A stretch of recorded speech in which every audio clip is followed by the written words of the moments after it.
우리 함께 찬송가 96장 함께 찬송하겠습니다.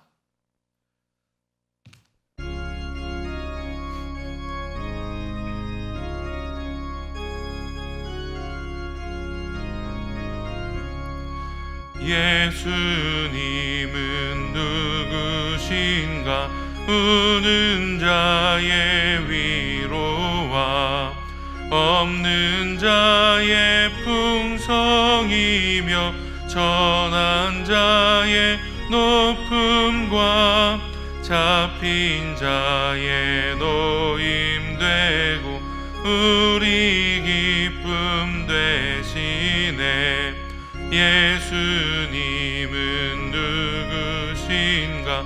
약한 자의 강함과 눈먼 자의 빛이시며 병든 자의 고침과 죽은 자의 부활되고 우리 생명 되시네. 예수님은 누구신가? 추한 자의 정함과 죽을 자의 생명이며 죄인들의 중보와 멸망자의 구원되고 우리 평화 되시네. 주님은 누구신가? 온 교회의 머리와 온 세상의 구주시며 모든 왕의 왕이요 심판하신 주님 되고 우리 영광 되시네. 사도신경으로 우리의 신앙을 함께 고백하겠습니다. 전능하사 천지를 만드신 하나님 아버지를 내가 믿사오며 그 외아들 우리 주 예수 그리스도를 믿사오니 이는 성령으로 잉태하사 동정녀 마리아에게 나시고 본디오 빌라도에게 고난을 받으사 십자가에 못 박혀 죽으시고 장사한 지 사흘 만에 죽은 자 가운데서 다시 살아나시며 하늘에 오르사 전능하신 하나님 우편에 앉아 계시다가 저리로서 산 자와 죽은 자를 심판하러 오시리라. 성령을 믿사오며 거룩한 공예와 성도가 서로 교통하는 것과 죄를 사하여 주시는 것과 몸이 다시 사는 것과 영원히 사는 것을 믿사옵나이다. 아멘. 찬송가 405장 한 장 더 찬송하겠습니다.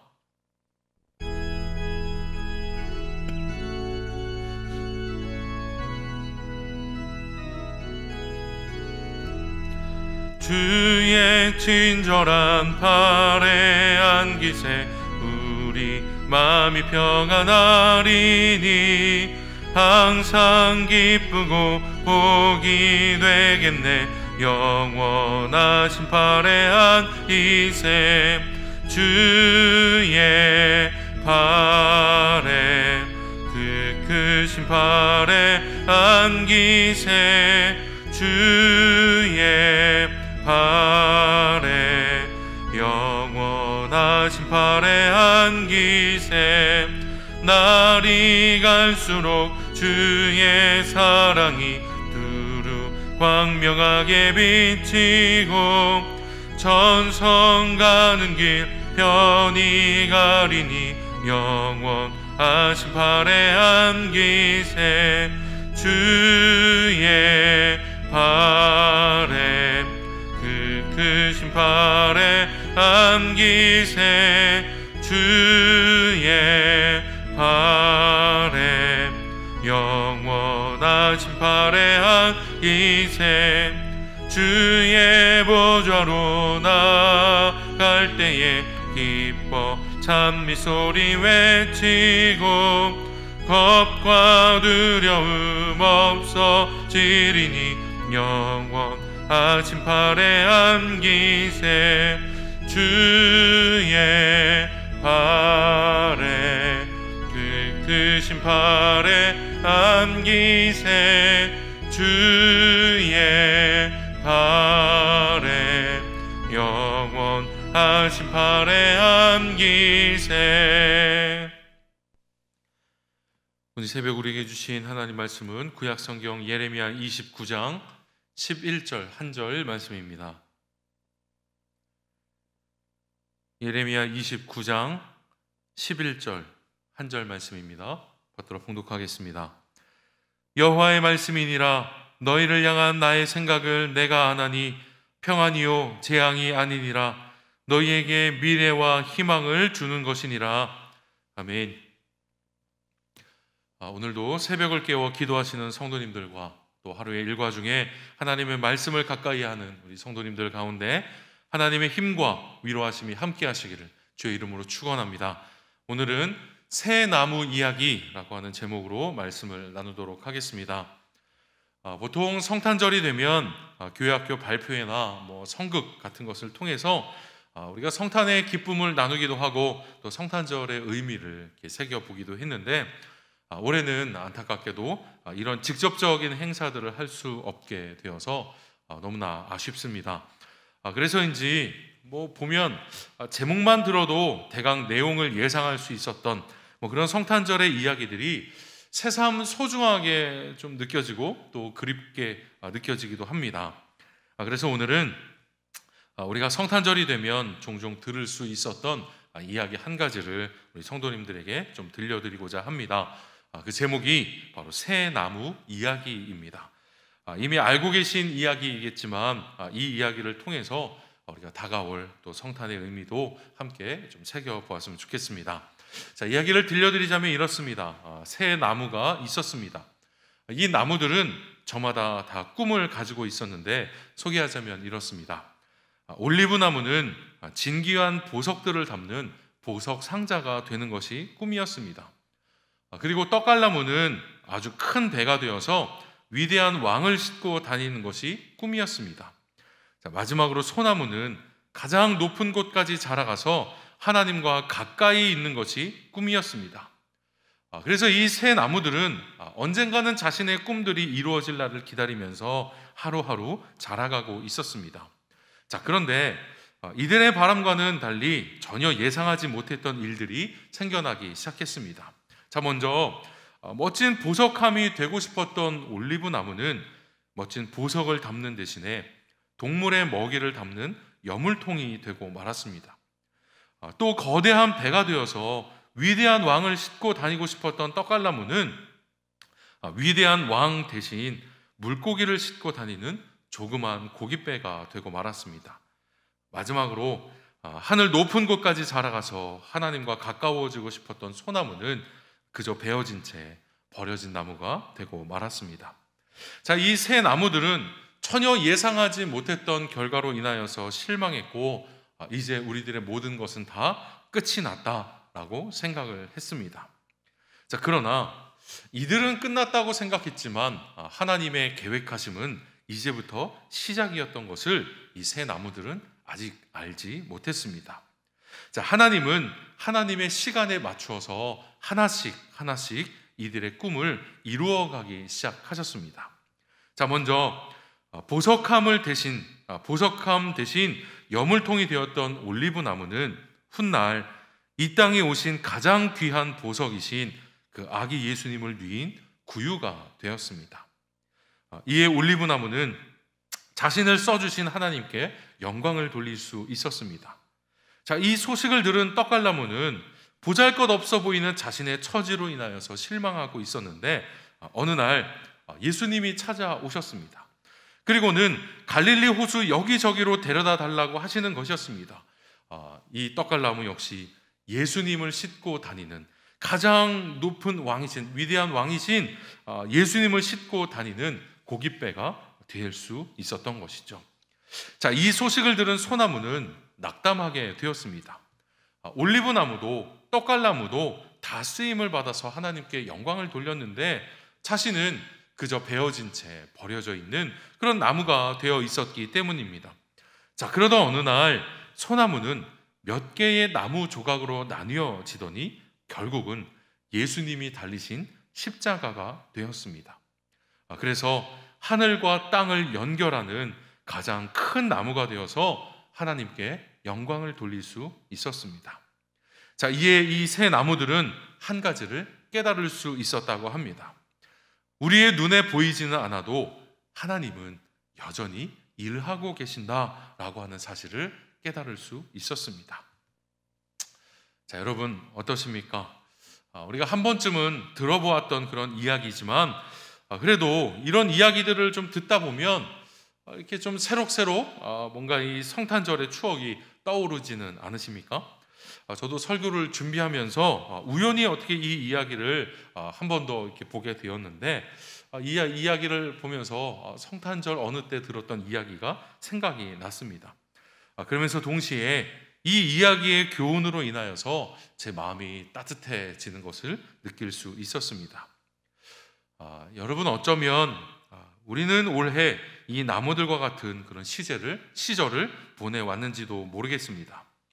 우리가 올해를 시작하면서는 우리의 바람과 기대를 이뤄갈 수 있겠다라고 하는 희망을 품고 있었는데 우리의 이런 바람과 또 희망과는 전혀 별개로 우리가 때로는 원치 않던 여물통이 되어버린 것 같기도 하고 또 예상과는 다르게 그냥 고깃배 정도에 머물러 있는 그런 느낌을 갖게 되기도 하고 아니면 이도 저도 아닌 상태에 머물러 있는 마치 이 새 나무들과 같은 처지가 아니었나 하는 생각을 하게 됩니다. 그래서 당황해하기도 했고 또 답답해하면서 올해를 이렇게 마감하는 것은 아닌가 싶어서 지금도 여전히 그런 한켠에 좀 씁쓸한 그런 마음이 우리 가운데 자리 잡고 있지 않은가 하는 생각을 하게 됩니다. 그러나 여러분 그런 중에라도 우리가 희망을 꺾어서는 안 될 것입니다. 여러분 우리가 앞서 읽었던 말씀이 이렇습니다. 제가 한 번 더 읽어보죠. 여호와의 말씀이니라 너희를 향한 나의 생각을 내가 아나니 평안이요 재앙이 아니니라 너희에게 미래와 희망을 주는 것이니라.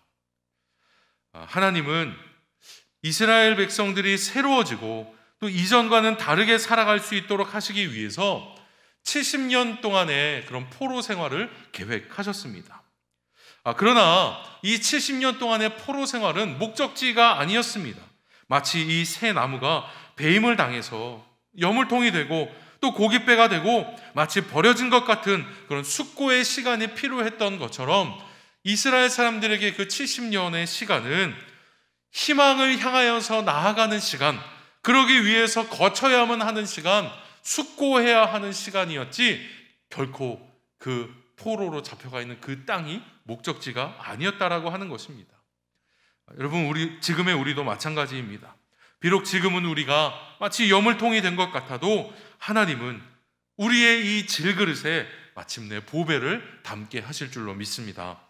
또한 평범한 고깃배가 된 것 같아도 하나님은 더욱 값지고 쓸모있는 삶으로 우리를 이끌어 주실 줄로 믿습니다. 이것을 위해서 하나님은 지금도 여전히 우리의 곁에 계시며 일하여 주시는 줄로 믿습니다. 그러니 여러분 지금의 우리를 둘러싼 삶의 환경이 어떠하든지 간에 여러분의 희망과 또한 용기를 잃지 마십시오. 무엇보다 우리 곁으로 찾아오신 그 임마누엘의 하나님, 내가 너희와 함께 있기 위해서 이 땅 가운데로 내려오신 그 임마누엘의 하나님, 그 성탄의 의미를 우리가 새겨봄으로 우리 성도님들의 마음과 또 생각과 삶의 평안과 기쁨을 누리게 되시기를 바랍니다. 여러분 이제 2020년이 얼마 남지 않았습니다. 바라기는 이 모든 환경과 상황을 뛰어넘어서 그래도 감사할 수 있고 그래도 기뻐할 수 있으며 이 한 해를 마감할 수 있게 되기를 원합니다. 우리가 믿음을 가지고 하나님이 여전히 우리와 함께 하신다는 그 믿음 안에서 우리가 이런 감사와 기쁨을 누리기를 원합니다.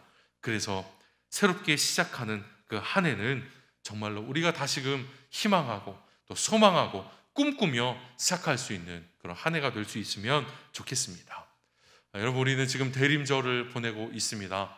우리에게 기쁨과 소망으로 찾아오신 그 예수님이 여러분의 삶 가운데에도 찾아가셔서 여러분 삶 가운데 기쁨과 소망과 희망이 여전히 있으시기를 주의 이름으로 축원합니다. 우리 잠시 기도하겠습니다. 사랑의 하나님 아버지, 올해를 돌아보면 정말로 여러 가지 어려운 상황들이 있었고 또 지금도 이어져 오고 있습니다. 그래서 때로는 우리가 당황해하고 또 답답해하며 또 때로는 화가 나기도 하였습니다. 기대와는 다르게 우리가 여물통이 된 것 같고 또 그냥 고깃배에 머물러 있는 것 같고 또 아무런 성과도 이룬 것 없이 그냥 있는 것 같은 그런 마음과 느낌이 들기도 합니다. 그러나 하나님, 우리를 향한 하나님의 계획하심은 여전히 있고 또 하나님은 지금도 우리를 위해서 열심히 일하여 주시는 줄로 믿습니다. 이스라엘 백성들에게 그 70년의 시간이 약이 될 수 있었던 것처럼 하나님, 지금의 이 시기를 우리가 약으로 삼을 수 있도록 도와주시고 이때에 우리가 더욱더 순결하여지며 더욱더 하나님을 바라볼 수 있는 믿음을 갖게 인도하여 주시옵소서. 무엇보다 우리에게 기쁨과 소망으로 찾아오시는 그 예수님을 기억함으로 인하여서 우리의 삶의 소망이 끊어지지 않게 하여 주시고 삶의 기쁨이 넘칠 수 있도록 인도하여 주시옵소서. 다른 것이 아닌 믿음으로 이런 모든 것들을 누릴 수 있는 우리 모두가 되도록 인도하여 주시옵소서. 믿고 감사드리며 예수님의 이름으로 기도하옵나이다. 아멘. 하늘에 계신 우리 아버지여, 이름이 거룩히 여김을 받으시오며 나라가 임하시오며 뜻이 하늘에서 이루어진 것 같이 땅에서도 이루어지이다. 오늘 우리에게 일용할 양식을 주시옵고 우리가 우리에게 죄 지은 자를 사하여 준 것 같이 우리 죄를 사하여 주시옵고 우리를 시험에 들게 하지 마시옵고 다만 악에서 구하시옵소서.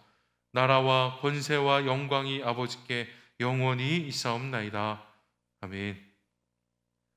이 시간 여러분 개인의 기도 제목을 가지고 기도하시다가 자유롭게 마치도록 하겠습니다. 우리 함께 기도하겠습니다.